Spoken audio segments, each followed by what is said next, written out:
अस्सलाम वालेकुम। अच्छा, होपफुली सब ठीक होंगे। अच्छा, मेरा थोड़ा सा गला ख़राब है तो मैं कोशिश करूंगा कि इस वीडियो को बहुत ही शॉर्ट कर सकूं। फर्स्ट ऑफ ऑल, अगर आपको याद हो तो एफओएमसी की मीटिंग में हमने कहा था कि दिसंबर का जो फेड कट था वो प्राइस इन था मीटिंग से पहले। लेकिन जैसे ही मीटिंग आई तो फेड ने कहा कि नहीं, 100 जो दिसंबर का कट है वो हो सकता है ना आए।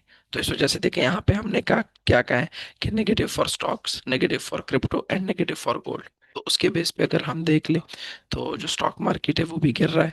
ठीक है, स्टॉक मार्केट को अगर हम देख ले, बिटकॉइन को अगर हम देख ले, बिटकॉइन भी तकरीबन 1,03,000 पे ट्रेड हो रहा है। इसी तरह अगर हम S500 को देख ले, वो भी नीचे की तरफ आ रहा है।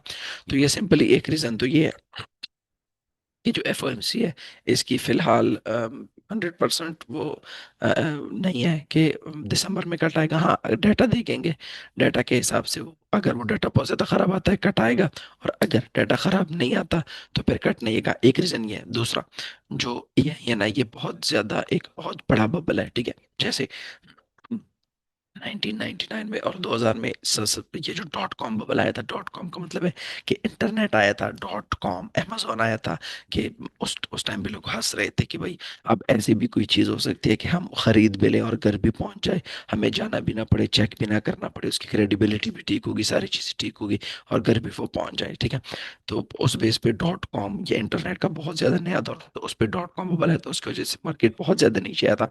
आजकल जो बबल है वो है एआई का, आर्टिफिशियल इंटेलिजेंस का, तो इसकी वजह से भी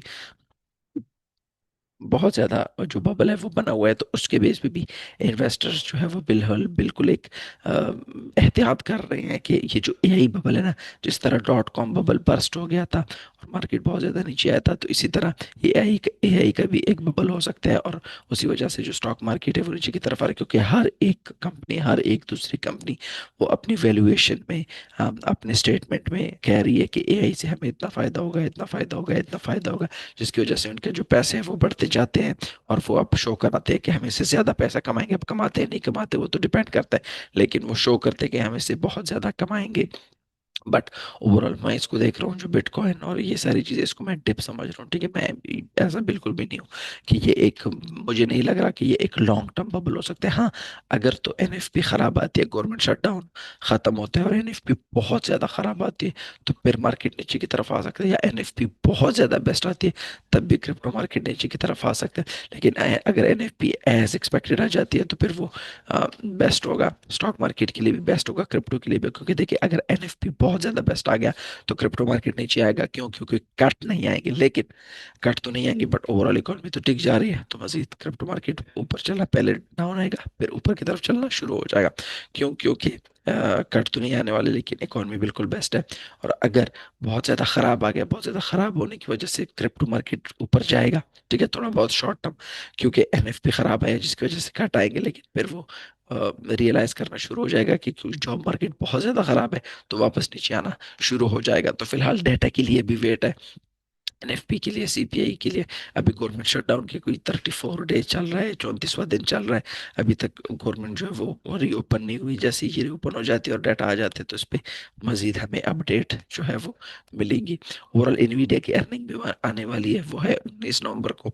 एनवीडिया को बहुत ज़्यादा इंपॉर्टेंस इसी वजह से भी दी जाती है क्योंकि ये एआई की जितनी भी चिप्स है एनवीडिया वाले, वो सारी चीज़ें बनाते हैं, तो इसी वजह से इसको ज़्यादा इंपॉर्टेंस दी जाती है। ठीक है, तो लेकिन वो बहुत ज़्यादा आगे। तो ओवरऑल अगर आपने करना भी है तो क्रिप्टो में, एक तो फ्यूचर में ना करें। ठीक है, अगर आपने बाइनेंस में करना है, ठीक है, तो इसको आप इस तरह प्लान करके देखें। फॉर एग्जाम्पल, आपके पास है $1,000 या $2,000 या $3,000। फॉर एग्जाम्पल $2,000 है। ठीक है, तो आप तकरीबन $1,000 की यहाँ पे खरीद ले। ठीक है, फिर जैसे ही हमें नीचे डिप मिलता है थ्रू तकरीबन 90,000, $1,000 यहाँ पे खरीद लें। ठीक है, और मजीद नीचे आता है तो $1,000 यहाँ पे भी, या जो लास्ट डिप है वो तकरीबन 75,000 के करीब आएगा, यहाँ पे खरीद दे, फिर उसके बाद आप इसको जोड़ सकते हैं। ठीक है, तो इस तरह आप इसको प्ले कर सकते हैं। अदरवाइज इसको, लेकिन इस स्पॉट में क्रिप्टो, फ्यूचर में बिल्कुल भी नहीं, क्योंकि फ्यूचर में इसमें वॉलेटिलिटी बहुत ज़्यादा है, आपका स्टॉप लॉस जो है वो उड़ा देगा। ठीक है, तो ये सिंपली, अगर आपके पास फॉर एग्जाम्पल $1,000 है, $350 बाएंगे यहाँ पे, $350 बाएंगे यहाँ पे, $350 बाएंगे यहाँ पे, लेकिन ये लॉन्ग टर्म पोजीशन होगी, लॉन्ग टर्म होल्डिंग होगी। हो सकते हैं महीना, 2 महीने, 3 महीने, 6 महीने, 7 महीने तक भी ये हो सकती है। ठीक है, बट ओवरऑल इसको फिलहाल मैं एक लॉन्ग टर्म डिप नहीं समझ रहा, क्योंकि देखिए ये जो नीचे की तरफ आ रहा है ना, इसके कुछ इतनी बड़ी रीजन नहीं है, ना ही हमारे पास टैरिफ लगे हैं, ना ही हमारे पास एनएफपी का डाटा बहुत ज्यादा खराब है, ना ही हमारे पास सीपीआई का डाटा बहुत ज्यादा खराब है, ना ही ग्रोथ बहुत ज्यादा खराब है, सिंपली गवर्नमेंट शटडाउन की वजह से, प्लस एआई का की बबल होने की वजह से, और इसके साथ साथ फेड का जो कट है वो दिसंबर में आएगा, वो नहीं आएगा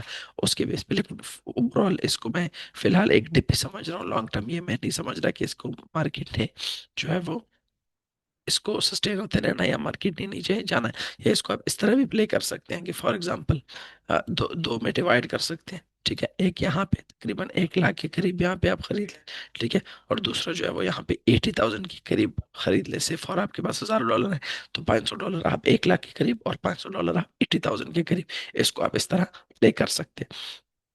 बाकी कल हमारे पास एडीपी का डाटा है तो वो बहुत ज्यादा इंपॉर्टेंट होगा, क्यों, क्योंकि बाकी एनएफपी तो हमारे पास है नहीं।